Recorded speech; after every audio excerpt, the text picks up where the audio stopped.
Hello everyone, as usual Pavlov is you, and if you're looking for a free sample dose of Ukrainian accent, you came to right place. And while my chicken adobo is cooking, I want to tell you about a really interesting audio gadget. It's SMSL R1. And with SMSL and FOSI, we can witness the birth of the new category of audio gadgets. Manufacturers call them gaming DACs, but simply it's a DAC with headphone amplifier created to be used as a computer peripheral. Their main distinguishing feature is support of microphone with a separate socket, but both companies also nailed creating really interesting and unusual design. We already reviewed FOSI one, but today it's time to talk about SMSL. It's much more affordable, price is less than $75, which of course is a great aspect, and the link will be in the video description. But at the same time, SMSL really created unusual but cool-looking design and delivered a bunch of useful features. So let's have a closer look. Package is pretty simplistic, but at the same time looks really nice. This outline of the device with all these vertical lines looks pretty well. Not much information on the box, no technical specifications printed here or something like that. And as usual, we remove this outer sleeve, and here is internal box. This time it's white, not black. You getting some kind of card. It's QC control card, short manual. Then underneath goes device itself, and you getting USB type C to type C / type A with adapter. Actually, I like this type of cables. It has like a built-in adapter, so you won't lose it. And also you getting this split connector. If you have 4-pin headphones with built-in microphone, you can use it to connect to this device. Of course, it's subjective, but in my opinion, R1 looks great, and actually it makes me feel a bit sad that during hi-fi and high-end design evolution, we've lost a bunch of things like this level indicator stripes, or like sliders to control bass and treble. But I really hope that they will make their comeback, because at least for me they all looks appealing. In terms of design, R1 is a perfect hit and a great combination of 80s high-end device aesthetics and modern computer peripheral outlook. Maybe it reminds a little bit devices made by teenage engineering, but taking into account that it costs 1 or 2 orders of magnitude less, I think it's a great thing. So it's not big and at the same time not too small. So just a perfect device to fit somewhere near your desktop or laptop, somewhere underneath your monitor. And you can get it in silver or in black versions. I prefer silver a little bit, but it's matter of taste. But keep in mind that black version will also have a gray knob. So it has rubber feet. It's not super heavy, but it's built of metal, so you getting really nice and solid feel overall. On the rear side, you have 3 inputs, USB, optical and coaxial. Also, you have line out, and you have additional USB if you want to power it separately. But it can get power from USB in, and it's a convenient and simple case if you're using it with your desktop, for example. Line out disconnects automatically when you plug headphones. Sometimes it's convenient, but to be honest, I'd prefer a manual switch here, because it would be more convenient to toggle between speakers and headphones without unplugging them. On the bottom part, you're getting single-ended and balanced headphones output and microphone input. For the microphone, I'd like to see some kind of hardware mute button, but we have a volume slider, but still like mute with indicator will be nice. There are two LED stripes to indicate the level. I will show it to you a bit later. Then button to toggle equalizer presets. There are 4 equalizer presets. And input selection button. It cycles between 3 available inputs. Then goes volume knob. It's super smooth and really pleasant to dial. Actually, it's not limitless volume control, it has limits, but at the same time here used digital volume control, so it's a nice schema that avoids all that issues of analog potentiometer. And of course you have 3 sliders. They have nice resistance, they have fixed 0 point for treble and bass. I'm not sure why, but treble is on the left and bass on the right. In my head, they should be opposite, but not that important, I think. And they adjust the sound indeed, and sometimes they can be useful, but more about that when we'll talk about the sound. And the microphone sensitivity toggle, it also has a fixed 0 position in the middle. In my opinion, it doesn't make much sense for the microphone, but on the other hand, maybe it will increase the usability a little bit. Not sure about that. So I really like to see that they even add some kind of dust protection inside. So this sliders are not opened inside of the case. So it protects the internals from different dust and speckles. So overall, really nicely built. All controls are hardware, and I really like this because, in my opinion, having a lot of hardware controls is a great thing. So, for example, we connect it to the transport. We start playback, and let me switch to another player.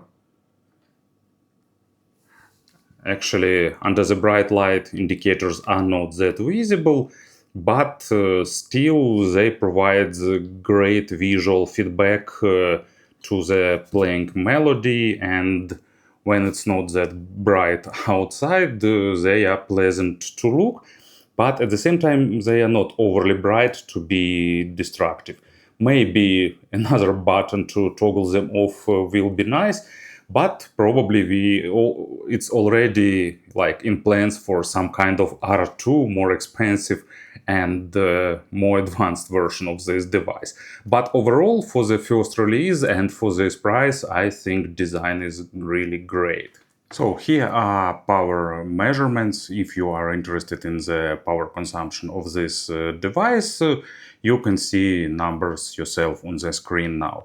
I'm using Campfire Audio Astrolith as a load in this case, and I set volume to the comfortable level for me. So here is a test of the built-in microphone. I'm using Meze Boom microphone to test it, and I connected R1 directly to my iPhone and recording this part of the video using its microphone input. Won't apply here any gain correction or equalization, so you'll get an idea how microphone input here sounds. Let's briefly talk about how timbre controls work here. So bass and treble, actually they don't adjust bass and treble like with shelf filter, like you moving it and you adjusting all bass from the deepest to the highest bass.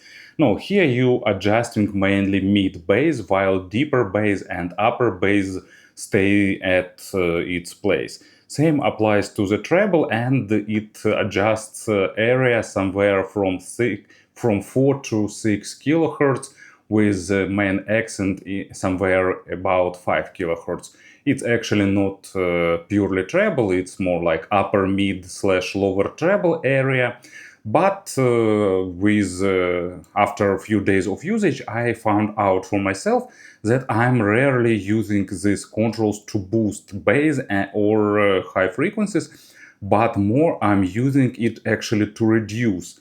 So sometimes I reduce treble when I want to make some records less sharp and sibilant, and that's exactly 5 kilohertz area where this adjustment makes sense to my ears. So if I want a bit more relaxed usage, I'm just moving it a bit downward and I'm getting more comfortable signature. And sometimes it's useful to boost it forward, but it's really rarely, and usually when I'm watching something with a lot of speaking, it enhances like speech overtones a little bit, and sometimes it sounds more pleasant. And the same actually applies here. For the bass, I'm not a fan of bass, so I'm often reducing it a little bit. But I boosted bass slightly for games because it accents gunshots, explosions, and stuff like that. And actually, mid-bass boost in this case works really well. Probably it would have been better if they worked as a shelf filters, but I don't think that it's really necessary for the $75 device. It's more of nitpick. And about the equalizer, it uses the same logic. It boosts some mid bass and upper mids, lower treble. So one is neutral position. Two is actually a really useful setting, in my opinion. It moderately boosts bass and treble, and it's some kind of volume function on the old audio gear.